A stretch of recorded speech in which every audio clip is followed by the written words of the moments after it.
Hello students और BA first year economics paper second में आज हमारा टॉपिक है causes of unemployment in India. Bharat में बेरोजगारी के कारण। भारत में बेरोजगारी के लिए उत्तरदायी कारणों को मोटे तौर पर दो भागों में बांटा जा सकता है, जैसा कि निम्नलिखित है। नंबर फर्स्ट है जनरल कॉजेज़, यानी कि सामान्य कारण। इसमें भारत में बेरोजगारी के लिए उत्तरदायी कुछ सामान्य कारण निम्न प्रकार हैं। Number first, rapid increase in population, जनसंख्या में तीव्र वृद्धि। बेरोजगारी में तीव्र गति से वृद्धि का मुख्य एवं महत्वपूर्ण कारण बढ़ती हुई जनसंख्या है, जो 2.5% की दर से बढ़ रही है, जबकि रोजगार की सुविधाएं उस दर से नहीं बढ़ रही हैं। यहाँ प्रतिवर्ष 70 लाख व्यक्ति रोजगार चाहने वालों की जनसंख्या में जुड़ जाती हैं।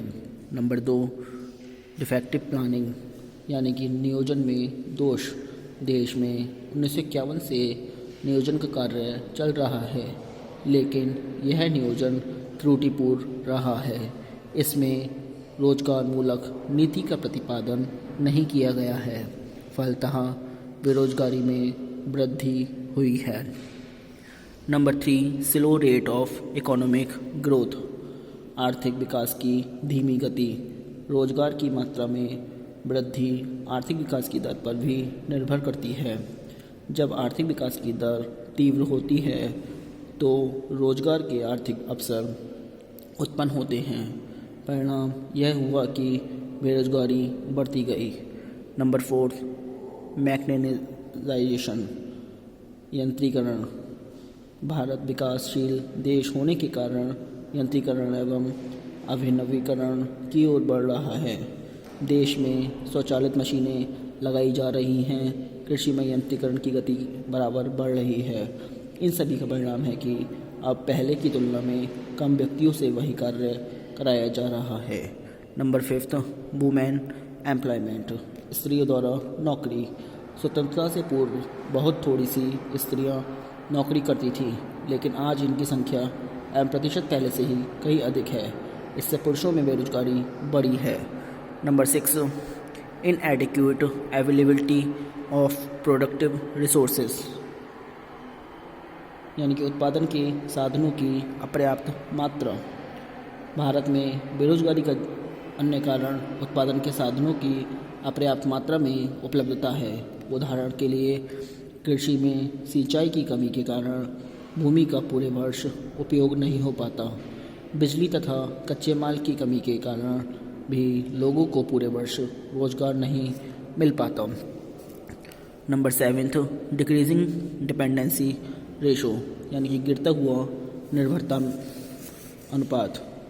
0 से 14 वर्ष तक तथा 60 वर्ष से अधिक आयु के लोगों को निर्भर जनसंख्या कहते हैं, जबकि 15 से 60 वर्ष आयु के लोगों को कार्यशील जनसंख्या में सम्मिलित किया जाता है। निर्भर जनसंख्या के कार्यशील जनसंख्या के साल अनुपात को निर्भरता अनुपात कहते हैं। भारत में निर्भरता अनुपात कम हो रहा है। यह अनुपात वर्ष 1991 में 0.8 तथा वर्ष 2001 में 0.73 था। वर्ष 2013 में इसके 0.55 होने की उम्मीद है। कम निर्भरता अनुपात से श्रम शक्ति की पूर्ति बढ़ जाती है। जब इस बढ़ी हुई श्रम शक्ति को पूरी तरह से रोजगार नहीं मिलता तो इससे बेरोजगारी बढ़ती है। नंबर 2 आता है स्पेसिफिक कॉजेज़, विशिष्ट कारण। भारत में बेरोजगारी के विशिष्ट कारणों का अध्ययन हम निम्नलिखित 2 शीर्षकों के अंतर्गत कर सकते हैं। Number A, causes of rural और डिस्गाइज अनएम्प्लॉयमेंट, यानी कि ग्रामीण या अदृश्य बेरोजगारी संबंधी कारण। ऊपर वर्णित सामान्य कारकों के कारणों के अतिरिक्त ग्रामीण क्षेत्र में बेरोजगारी में वृद्धि के लिए निम्न घटक उत्तरदायी हैं। Number 1, seasonal nature of agriculture, कृषि की मौसमी प्रकृति। आज भी अनेक राज्यों में कृषि मानसून की वर्षा पर निर्भर है। फलतः पूरे वर्ष भर कृषि रोजगार प्रदान नहीं कर पाती। केवल फसल बोने से लेकर उसको काटने तक ही पर्याप्त रोजगार के अवसर रहते हैं एवं वर्ष के शेष माह में श्रमिक बड़े पैमाने पर बेरोजगार रहते हैं। भारत में ग्रामीण क्षेत्रों में बेरोजगारी का एक कारण कृषि की मौसमी प्रकृति भी है। Number 2, increase in pressure of population, बढ़ता हुआ जनभार। जनसंख्या की वृद्धि से कृषि भूमि पर जनभार भी बढ़ा है। आवश्यकता से अधिक जनसंख्या होने से उपलब्ध कृषि पर छिपी हुई बेरोजगारी के आकार में वृद्धि हुई है। इससे औसतन ग्रामीण परिवारों का स्तर कम हो गया है और प्रति व्यक्ति आय में गिरावट आई है। Number 3, mass illiteracy in rural sector, यानी कि ग्रामीण क्षेत्र में व्यापक निरक्षरता। भारत में ग्रामीण क्षेत्र में निरक्षरता व्यापक स्तर पर विद्यमान है। इससे ग्रामीण क्षेत्र में अकुशलता में वृद्धि होती है। यही नहीं, निरक्षरता ग्रामीण को विशेष प्रकार के प्रशिक्षण प्राप्त करने में बाधा उत्पन्न करती है। इसके अतिरिक्त यह स्थिति कृषि के सहायक उद्योग धंधों को अपनाने में भी गतिरोध उत्पन्न करती है। नंबर 4, शॉर्टेज ऑफ कैपिटल, पूंजी का अभाव। भारत में कृषकों की आर्थिक स्थिति अत्यंत दयनीय है। कृषकों की आय कम होने के कारण वे अधिक बचत नहीं कर पाते। फलतः उनके पास पर्याप्त मात्रा में पूंजी नहीं होती। पूंजी की कमी के कारण किसानों के पास कृषि से संबंधित पूंजी के साधनों का अभाव बना रहता है और उन्हें वैकल्पिक कार्य भी उपलब्ध नहीं हो पाते। नंबर 5, सोशल स्टेटस, सामाजिक स्थिति। भारत का ग्रामीण समाज अत्यधिक परंपरागत एवं सामाजिक कुरीतियों, अंधविश्वासों आदि से जकड़ा हुआ है। इससे जाति व्यवस्था अधिक मजबूत हुई है। ये स्थितियाँ कृषकों को वैधानिक दृष्टिकोण अपनाने में रुकावट डालती हैं।